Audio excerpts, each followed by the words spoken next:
Hello friends, my name is Kajal और आप सभी का स्वागत है मेरे चैनल पर। और आज के इस वीडियो में हम डिस्कस करने वाले हैं यूपीडीएलएड सेकंड सेमेस्टर सब्जेक्ट वर्तमान भारतीय समाज और प्रारंभिक शिक्षा। और आज का जो हमारा टॉपिक रहेगा वो रहेगा प्रकृतिवाद और शिक्षा। ठीक है, बहुत ही अच्छे से डिस्कस करेंगे। और अगर आपने प्रीवियस वीडियोस नहीं देखा है तो मैंने प्लेलिस्ट बना दिया है, आप वहाँ से जाकर देख सकते हो। तो चलिए फ्रेंड्स शुरू करते हैं कि प्रकृतिवाद क्या है। तो सबसे पहले जानते हैं कि जो प्रकृतिवाद बना है वो कैसे बना है। ठीक है, तो प्रकृतिवाद शब्द नेचुरलिज्म शब्द का हिंदी रूपांतरण है जो दो शब्दों के योग से बना है। ठीक है, नेचुरल प्लस इज्म, इसका क्या मतलब होता है? तो देखिए, नेचुरल का क्या अर्थ होता है और इज्म का क्या अर्थ होता है। सबसे पहला इसका अर्थ जानते हैं। तो नेचुरल का जो अर्थ होता है वो होता है प्रकृति से संबंधित, और इज्म का अर्थ होता है वो होता है सिद्धांत प्रणालीवाद। ठीक है, क्लियर हो गया? मतलब कि प्रकृतिवाद का सिंपल सा अर्थ है कि इस सिद्धांत में प्रकृति से संबंधित सिद्धांत और प्रणालीवाद संबंधित है। ठीक है, तो सिंपल सबसे पहले तो आपको यही याद करना होगा कि प्रकृतिवाद किस शब्द से बना है। तो नेचुरलिज्म शब्द से बना है जो दो शब्दों के योग से बना है। Natural plus ism. नेचुरल का अर्थ होता है प्रकृति से संबंधित और इज्म का अर्थ होता है सिद्धांत प्रणालीवाद। क्लियर हो गया? तो इस प्रकार संबंधित सिद्धांतों का अध्ययन प्रकृतिवाद है। अब देखिए, यहाँ मेन पॉइंट ये कहता है कि यहाँ ध्यान देना होगा कि शिक्षा के क्षेत्र में जो प्रकृतिवादी है इसमें प्रकृति शब्द का अर्थ दो रूपों में किया जाता है, दो अर्थों में किया जाता है। ठीक है, वैसे सिंपल ये होता है, लेकिन शिक्षा के क्षेत्र में पूछे कि प्रकृतिवादी का क्या अर्थ होता है, तो देखिए इसमें दो अर्थ होता है। प्रकृति शब्द का अर्थ जो होता है वो भौतिक प्रकृति और बालक की प्रकृति से होता है। ठीक है, अब भौतिक की प्रकृति जो है वो बाह्य प्रकृति है और बालक की प्रकृति जो है उसकी मूल प्रवृत्ति, आवेग, क्षमताएं। ठीक है, मूल प्रवृत्ति, जैसे मूल प्रवृत्ति में क्या आता है, उसका हंसना, गाना, क्रोध, ये सभी क्या है, मूल प्रवृत्ति है, संवेग है। उसी तरह कह रहा है आवेग, क्षमताएं जिन्हें बालक जन्म से अपने साथ लेकर आता है। जैसे बालक जन्म लेता है तो कैसे आता है, वो रोता हुआ, तो इसीलिए क्या है, ये मूल प्रवृत्ति है, आवेग है। तो यही कह रहा है कि शिक्षा के क्षेत्र में जो प्रकृतिवाद का प्रकृति का अर्थ होता है दो रूप में, भौतिक प्रकृति और बालक की प्रकृति। भौतिक की प्रकृति में बाह्य प्रकृति और आपका बालक की प्रकृति में मूल प्रवृत्ति आ जाती है। ठीक है, अब देखिए प्रकृतिवाद दार्शनिक विचारधारा को विद्वानों ने भिन्न प्रकार से स्पष्ट किया है। तो चलिए हम जानते हैं विद्वानों के अनुसार। ठीक है, तो सबसे पहले आप यहाँ देख रहे हो जेम्स वार्ड के अनुसार। ठीक है, जेम्स वार्ड के अनुसार प्रकृतिवाद क्या है इसके बारे में हम डिस्कस करते हैं। तो प्रकृतिवाद वह सिद्धांत है जो प्रकृति को ईश्वर से पृथक करता है। ठीक है, आप देख सकते हो जो जेम्स वार्ड हैं उन्होंने प्रकृतिवाद की जो परिभाषा दिया है, उन्होंने कहा है जो प्रकृति है प्रकृति को ईश्वर से पृथक माना है। ठीक है, प्रकृति अलग है और ईश्वर अलग है। आत्मा को पदार्थ के अधीन करता है और अपरिवर्तनीय नियमों को सुरक्षिता प्रदान करता है। आप देख सकते हो जेम्स वार्ड के अनुसार। अब देखिए ब्राइस के अनुसार प्रकृतिवाद क्या है। तो प्रकृतिवाद एक सिस्टम यानी प्रणाली है जिसकी प्रमुख विशेषता क्या है, तो वो है आध्यात्मिकता, मतलब ईश्वर में विश्वास नहीं करना। देख सकते हो आध्यात्मिकता का विरोध और बहिष्कार करना। ठीक है, ये भी क्लियर हो गया। अब देखिए उपयुक्त परिभाषाओं के आधार पर हम कह सकते हैं कि प्रकृतिवादी दर्शन की निम्नलिखित जो विशेषताएं हैं। अब एग्जाम में प्रश्न ये पूछा जा सकता है कि प्रकृतिवाद दर्शन की विशेषताएं क्या है। ठीक है, तो चलिए जान लेते हैं पॉइंट टू पॉइंट। तो सबसे पहले तो यही हो जाएगा कि प्रकृतिवाद प्रकृति को सर्वोपरि मानता है, यानी जो प्रकृतिवाद होते हैं वो जो प्रकृति होता है उसको सबसे ऊपर मानते हैं। इसके अलावा ईश्वर, आत्मा आदि की सत्ता नहीं मानता है। मतलब जो आपका प्रकृतिवाद होता है वो ईश्वर को नहीं मानता है। ठीक, अब देखिए संसार की उत्पत्ति प्रकृति से हुई है और अंत में सब कुछ प्रकृति में ही विलीन हो जाता है। आप देख सकते हो जो प्रकृतिवादी हैं उन्होंने कहा है कि जो संसार की उत्पत्ति हुई है प्रकृति से हुई है और अंत में सब कुछ प्रकृति में ही विलीन हो जाना है। ठीक है। यह संसार भौतिक है तथा आध्यात्मिक का विरोध करता है, मतलब ईश्वर में इनको विश्वास नहीं है। आत्मा को पदार्थ के अधीन स्वीकार किया है और सत्य ज्ञान का अनुभव एवं बोध कराने में इंद्रियों का अतिशय महत्व है। तो ये हो जाता है आपका उद्देश्य, जो कि बहुत ही इम्पोर्टेंट है। ठीक है। अब देखिए प्रकृतिवाद में शिक्षा का क्या अर्थ होता है, जैसे कि हमने कल आदर्शवाद डिस्कस किया था।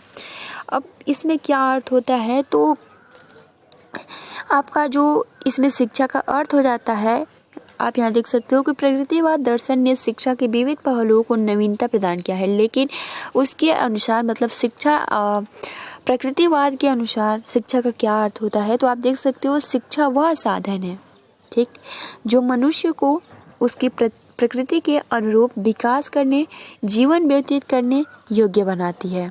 ठीक, तो सिंपल सा अर्थ हो जाएगा शिक्षा का अर्थ।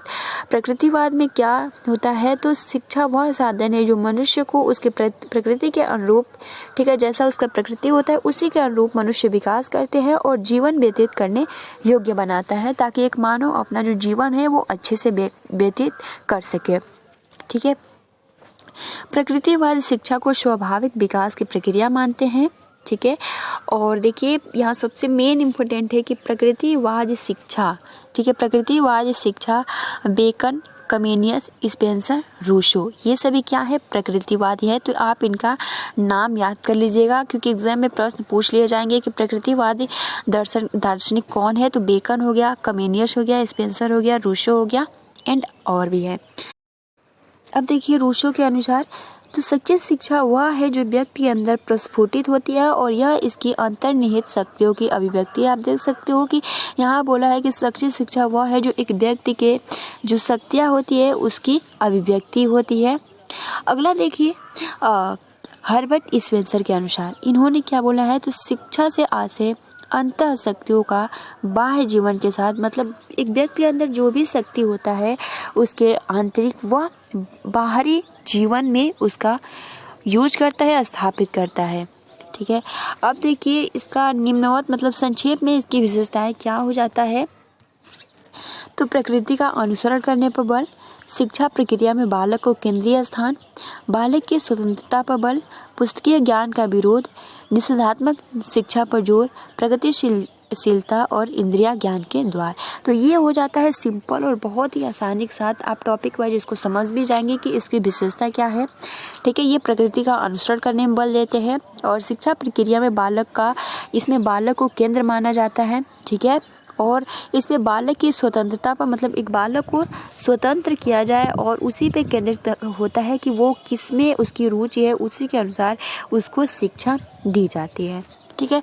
और देखिए इसमें पुस्तकीय ज्ञान मतलब जो भी आपका पाठ्यक्रम होता है उसका विरोध करता है, क्योंकि ये इसका मेन मुद्दा है कि बालक को स्वतंत्रता प्रदान किया जाए और जिसमें उसकी रुचि है, ठीक है, उसी के अनुसार उसको शिक्षा दी जाए।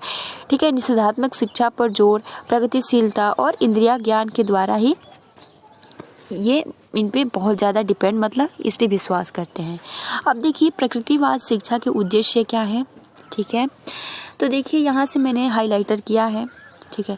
स्पेंसर के अनुसार जीवन का उद्देश्य इस जगत में सुखपूर्वक रहना है, जिसे उसने समग्र जीवन कहा है। मतलब स्पेंसर के अनुसार जीवन का उद्देश्य इस जगत में सुख पूर्वक रहना है, जिसे उसने समग्र जीवन कहा है। स्पेंसर के अनुसार शिक्षा द्वारा मानव शरीर का इस प्रकार अनुकूलन, प्रशिक्षण, समायोजन किया जा सकता है। मतलब सिंपल इसका अर्थ यही है कि एक व्यक्ति को अगर शिक्षा वो ग्रहण करता है तो वो अपने जो भी उसका वातावरण है उसमें वो अपने आप को समायोजन कर लेता है। ठीक है। अब देखिए जीवन की विश्लेषण व जीवन की 5 प्रमुख क्रियाओं के माध्यम से स्पेंसर के अनुसार, ठीक, इसके उद्देश्य क्या है। तो देखिए स्पेंसर के अनुसार आत्मरक्षा, ठीक है, जीवन की मौलिक आवश्यकताओं की पूर्ति, संताति पालन, सामाजिक एवं राजनीतिक संबंधों का निर्वहन, अवकाश के समय सदुपयोग।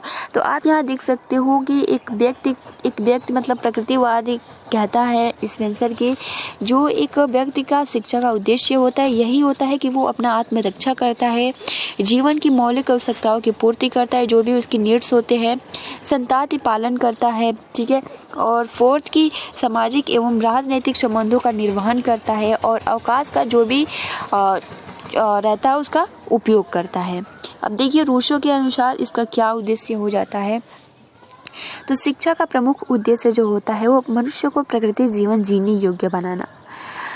शिक्षा के द्वारा बालक में हम कुछ नया नहीं उत्पन्न करते, अपितु मानव संसर्ग के परिणाम स्वरूप जो कृत्रिमता, ठीक है, का समावेश हो जाता है उससे उसकी रक्षा करते हैं। मतलब सिंपल इसका रूसो के अनुसार यही कहना है कि मनुष्य को प्रकृति जीवन जीने योग्य बनाना है, जैसा प्रकृति वैसे ही मनुष्य को जीना भी चाहिए। और हम शिक्षा के द्वारा हम बालक में हम कुछ नया नहीं उत्पन्न कर सकते, ठीक है, अपितु मानव संसर्ग में जो रिजल्ट है, जो परिणाम स्वरूप उसमें जो भी बना है, आप देख सकते हो कृत्रिमता का समावेश हो जाता है, उससे उसकी रक्षा करते हैं।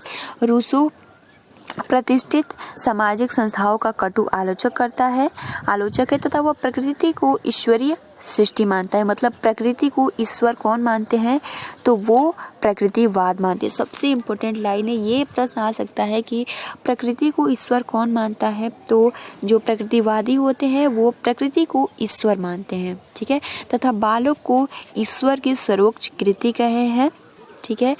और मतलब प्रकृति ने बालक को बनाया है, इसलिए उसको सबसे ऊपर ईश्वर की कृति कहते हैं।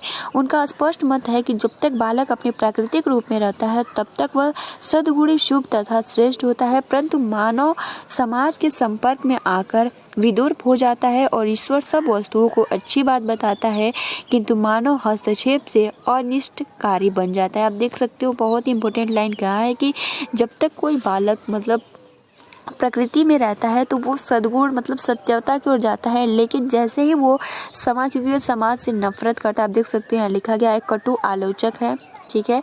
तो यहाँ कह रहा है कि परंतु मानव समाज के जैसे ही संपर्क में आ जाता है वो विद्रूप हो जाता है और ईश्वर सब वस्तुओं को अच्छी बताता है, किंतु मानव हस्तक्षेप से वो अनिष्टकारी बन जाता है।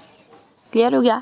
अब देखिए, अतः रूसो के अनुसार शिक्षा का उद्देश्य बालक के प्रकृति यानी दैवी स्वभाव की रक्षा करना है। इस संदर्भ में देखिए अब प्रश्न ये आ सकता है कि यंत्रवादी प्रकृतिवादियों का क्या विचार था शिक्षा का उद्देश्य में। ये यंत्रवादी तो व्यक्ति में ऐसे व्यवहार का विकास करना है जिससे वह यंत्र मशीनों के समान कुशलता पूर्वक कार्य कर सके।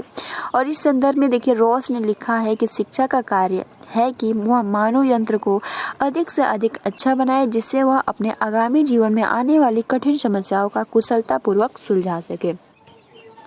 शिक्षा के उद्देश्य में डार्विनवादी विचारक, ठीक, डार्विनवादी विचारक कौन है, तो मत्स्य न्याय है। मत्स्य न्याय के सिद्धांत में विश्वास करते हैं, ठीक है। जो डार्विनवादी विचारक है वो मत्स्य न्याय के सिद्धांत में विश्वास करते हैं, जिसके अनुसार प्राणी को स्वयं को जीवित बनाए रखने के लिए वातावरण से निरंतर संघर्ष करना पड़ता है तथा अस्तित्व की इस संघर्ष में जो योग्य शक्तिशाली होता है वही जीवित रहता है तथा निर्बल नष्ट हो जाता है। इस प्रकार शिक्षा का प्रमुख उद्देश्य बालक को इस योग्य बनाना है कि वो मानव जीवन के संघर्षों को, जो भी उसके सामने समस्या है, उसका सफलतापूर्वक उससे लड़ सके। अब देखिए इसी क्रम में लैमार्कवादियों का मत है कि शिक्षा वह प्रक्रिया है जो व्यक्ति को उसके वातावरण तथा परिस्थितियों के अनुकूल बनाने में सहयोग प्रदान करती है। इस दृष्टि से शिक्षा का उद्देश्य बालक को इस योग्य बनाना है कि वो अपने पर्यावरण और परिस्थितियों के साथ सामंजस्य स्थापित कर सके। मैकडूगल के अनुसार तो हॉर्मिक सिद्धांत के अनुसार मानव व्यवहार मूल प्रवृत्तियों से नियंत्रित होता है, अतः शिक्षा का उद्देश्य मूल प्रवृत्तियों का शोधन और समन्वय तथा मार्गांतरीकरण व क्रमबद्ध सहज क्रिया, मतलब सिंपल यही अर्थ हो जाता है कि मानव व्यवहार की जो मूल प्रवृत्तियां है उसका नियंत्रित करता है शिक्षा। अब देखिए जॉर्ज बर्नार्ड के शब्दों में विकास की गति और प्रगति को तेज करना, इसके अनुसार शिक्षा का उद्देश्य एक पीढ़ी से दूसरी पीढ़ी जातीय संस्कृति का हस्तांतरण तथा वृद्धि होना है। अब महत्वपूर्ण बिंदु तो आपका हो जाएगा कि उचित, सहज और संबद्ध क्रियाओं का निर्माण, मूल प्रवृत्तियों का शोधन, ठीक है, मार्गांतरीकरण यानी मार्ग करना, समन्वय, जीवन संघर्ष के लिए तैयारी, वातावरण से सामंजस्य स्थापित करने की क्षमता, आत्मसंरक्षण, विकास की गति की तीव्रता, प्रजातीय प्रगति की प्राप्ति, व्यक्तित्व का स्वतंत्र पूर्ण जीवन, समग्र जीवन की तैयारी। तो ये हो जाता है अर्थ। अब देखिए पाठ्यक्रम कैसा था प्रकृतिवाद का, ये भी डिस्कस कर लेते हैं। तो जो पाठ्यक्रम था वो बालकों पे आधारित था, यानी उनके रुचियों, योग्यताओं और क्षमताओं, मूल प्रवृत्तियों और स्वाभाविक क्रियाओं पे आधारित था उनका पाठ्यक्रम, ठीक है। अब देखिए हर्बर्ट स्पेंसर के द्वारा यहाँ पाठ्यक्रम चाहो तो स्क्रीनशॉट ले सकते हो। अब देखिए वहाँ की शिक्षण विधि कैसी थी, ठीक है। तो शिक्षण विधि जो थी वो छात्रों की रुचि, योग्यताओं और अब सोच सकते हो जो पाठ्यक्रम उन्हीं के आधार पर था, तो शिक्षण विधि बालकों की ही रुचि और योग्यता के अनुसार ही होगा। तो देखिए इसमें संक्षेप में प्रकृतिवाद शिक्षण विधियों को निम्नोक्त ढंग से प्रकट किया जा सकता है। स्व अधिगम विधि यानी इंद्रियों का ज्ञान का द्वार मानते हैं, ठीक है। पुस्तकीय शिक्षा का विरोध करते हैं, इसलिए बालकों के ज्ञान इंद्रियों के विकास के लिए स्व अधिगम विधि का समर्थन। सेकंड, करके सीखना या क्रिया विधि, प्रकृतिवादी रहते हैं और निष्क्रिय अभ्यास का विरोध करते हैं तथा हमेशा मतलब सक्रिय और हमेशा करके सीखना चाहिए। खेल विधि मतलब शैशवावस्था खेल की अवस्था माना जाती है, खेल खेल में बालक बहुत कुछ जान लेता है। भ्रमण विधि तो प्रकृतिवाद विद्यालय की चार दीवारी से बाहर निकलकर विभिन्न स्थानों पर जाकर तथा प्राकृतिक घटनाओं का प्रत्यक्ष रूप से देखकर शिक्षा प्राप्त करने को समर्थन करता है। तो ये आज का जो टॉपिक था प्रकृतिवाद, मतलब बहुत ही अच्छे से हमने डिस्कस भी किया और आज ये समाप्ति हो गया, ठीक है गाइज। तो आज के लिए इतना ही, आप अपना अच्छे से प्रिपरेशन करते रहिए। और अगर आपको ये PDF चाहिए तो टेलीग्राम का जो लिंक है वो कमेंट्स बॉक्स में नीचे आपको जितने भी आपके सब्जेक्ट वाइज लिंक जितने भी है आपको वहाँ से लिंक मिल जाएंगे। आप सिंपल उस लिंक पे क्लिक करके और टेलीग्राम चैनल को ज्वाइन कर सकते हो। तो गाइज आज के लिए इतना ही, आप अपना अच्छे से प्रिपरेशन कर सकते हो। और अगर वीडियो पसंद आई हो तो लाइक कीजिए, शेयर कीजिए। तब तक के लिए thanks for watching, take care and best of luck.